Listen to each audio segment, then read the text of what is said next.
তাহাজ্জুদের সময় বিশ্বনবী উঠে মায়েশারে বললেন, আয়েশা ও আমার কলিজার টুকরা হুমায়রা। মায়েশাকে আদর করে বিশ্বনবী হুমায়রা বলতেন। হুমায়রা মানে যেই মহিলা রেগে গেলে, খুশি হয়ে গেলে, রাগের চোটে, খুশির চোটে দুইটা গাল আনার ফলের মতো টকটকে লাল হয়ে যায়। কোন সুবহানাল্লাহ।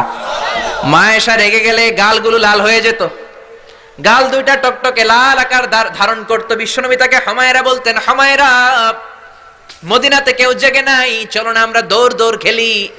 মায়েশা মহা খুশি, কারণ সব বিবিরাই চায় স্বামীরা একটু রোমান্টিক হোক। কোন ঠিক কিনা? সব বিবিরাই চাক স্বামী আমার দিকে স্পেশাল নজর দেখ। সব বিবিরা চায় স্বামী আমাকে নিয়ে পারলে একটু রেস্টুরেন্টে ঘুরতে যাক, স্বামীরা পারলে আমারে একটু বেড়াতে নিয়ে যাক। এরকম আবদার বিবিদের কাছে আছে না নাই? কিন্তু এমনও অনেক স্বামী খুঁজে পাবেন বছরের পর বছর যায়, বিবিরে সালামও দেয় না। আছে না নাই? খিটখিটে মেজাজ, মেজাজ দেখায়, ধমক দেয়, আবার যৌতুকের জন্য পিটায়। আছে না নাই? জোরে বলেন, আছে না নাই? শয়তান দিল যৌতুক, কোরআন দিয়েছে মোহর।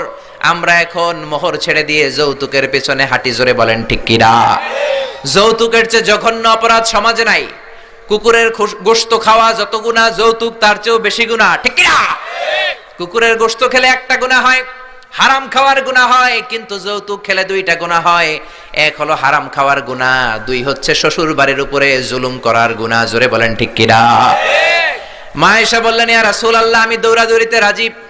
বিশ্বনবী বললেন, লেটস স্টার্ট দ্য কম্পিটিশন, চলো কম্পিটিশন শুরু করে। ওই যে মদিনার মসজিদের পাশে বড় একটা পিলার দেখা যায়, ওই পিলারের মধ্যে কে যে আগে ধরতে পারে রে আয়েশা, চলো আমরা দৌড় দেই। বিশ্বনবী বললেন, ওয়াহিদ ইসনাইনি তালাতা, 1 2 3 লেটস গো, চলো দেই দৌড়। বিশ্বনবী অপেক্ষাকৃত মোটা ছিলেন, মায়েশা চিকন ছিলেন। মায়েশা দৌড় দিলেন, বিশ্বনবীকে পেছনে ফেলে ওই পিলার ধরে মায়েশা ফাস্ট হয়ে গেলেন। কোন সুবহানাল্লাহ। মায়েশা মহা খুশি, খিলখিলিয়ে হাসছেন। বিশ্বনবী মুচকি হাসতেন। আমার নবী কখনো খিলখিলিয়ে হাসেন নাই। আমার নবী সব সময় মুচকি হাসতেন। মুচকি হাসলে বিশ্বনবীর ঠোঁটও দেখা যেত, হালকা একটু দাঁতও দেখা যেত। পরে আল্লাহু আকবার। সব সময় তিনি তাবাসসুম পছন্দ করতেন। বিশ্বনবী বললেন, ঠিক আছে, আনতিল ফাইজা, তুমি বিজয়ী হয়েছো। তার ঠিক 6 বছরের পরের ঘটনা। এই 6 বছরের ব্যবধানে মায়েশার আগের মতো চিকন নাই, মায়েশারে মোটা বানিয়ে দিয়েছে কে? আবার 6 বছরের পরে বিশ্বনবী তাহাজ্জুদের সময় উঠলেন, মায়েশারে ডেকে বললেন, আয়েশা মদিনার কোন লোক জেগে নাই, সবাই ঘুমিয়ে আছে, চলো আজকে রাতেও দৌড় দৌড় খেলি।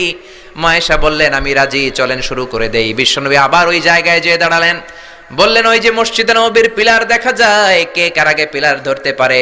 রেডি, আমরা শুরু করে দেই। 1 2 3 স্টার্ট, গো। বিশ্বনবীও দৌড়, মায়েশাও দৌড়, জনমের দৌড়, আইজও দৌড়, কাইলও দৌড়। কে কারে হারাতে পারে? বিশ্বনবী আগের মতোই আছেন, কিন্তু মায়েশারে মোটা বানিয়ে